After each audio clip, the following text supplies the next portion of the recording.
नमस्कार। सबसे पहले मैं आपको 71वें गणतंत्र दिवस की बहुत बहुत बधाई और बहुत बहुत शुभकामनाएं देना चाहता हूँ।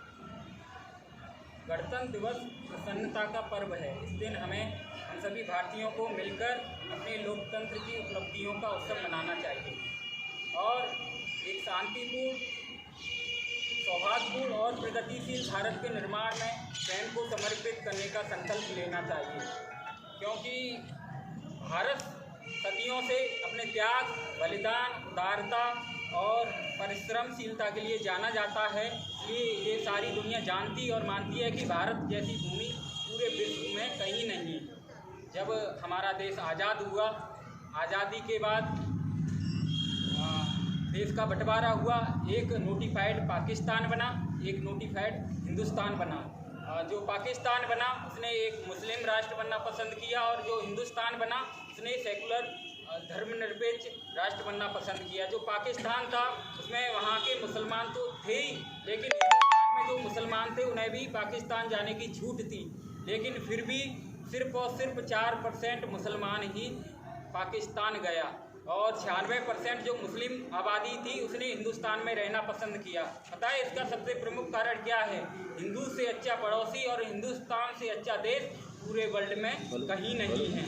यही हमारे देश के लोकतंत्र की मजबूती है।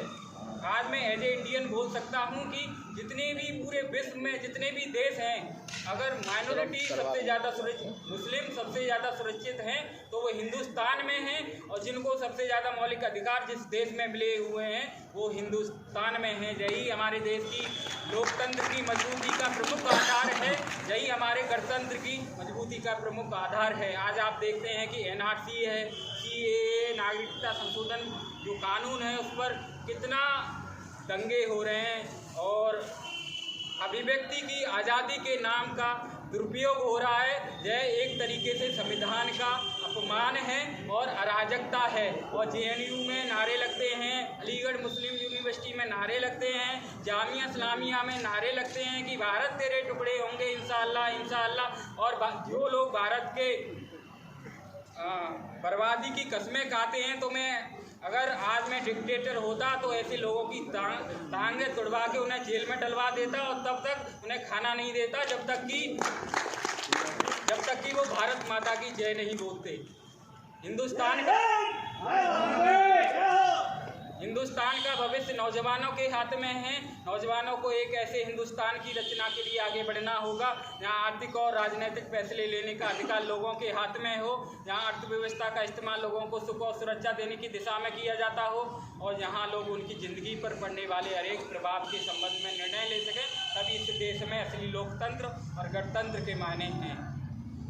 मैं अंत में अटल बिहारी वाजपेयी जी की 4 लाइनों के साथ अपनी भाषण की समाप्ति करूंगा। भारत कोई भूमि का टुकड़ा नहीं है, भारत कोई भूमि का टुकड़ा नहीं है, ये जीता जागता एक राष्ट्र पुरुष है। भारत कोई भूमि का टुकड़ा नहीं है, ये जीता जागता राष्ट्र पुरुष है। ये बंधन की धरती है, ये अभिनंदन की धरती है, ये बंधन की धरती है, ये अभिनंदन की धरती है। ये अर्पण की भूमि है, ये तर्पण की भूमि है, ये अर्पण की भूमि है, ये तर्पण की भूमि है। इस देश की नदी नदी हमारे लिए गंगा है, इस देश की नदी नदी हमारे लिए गंगा है। इस देश का कंकर कंकर हमारे लिए शंकर है, इस देश का कंकर कंकर हमारे लिए शंकर है। हम जिएंगे भी इस भारत के लिए और मरेंगे भी इस भारत के लिए। हम जिएंगे भी इस भारत के लिए और मरेंगे भी इस भारत के लिए। अगर मरने के बाद गंगा जल में प्रवाहित हमारी अस्थियों को कोई कान लगाकर सुनेगा तो सिर्फ एक ही आवाज़ आएगी, वो आवाज़ होगी भारत माता की जय। बोलिए भारत माता।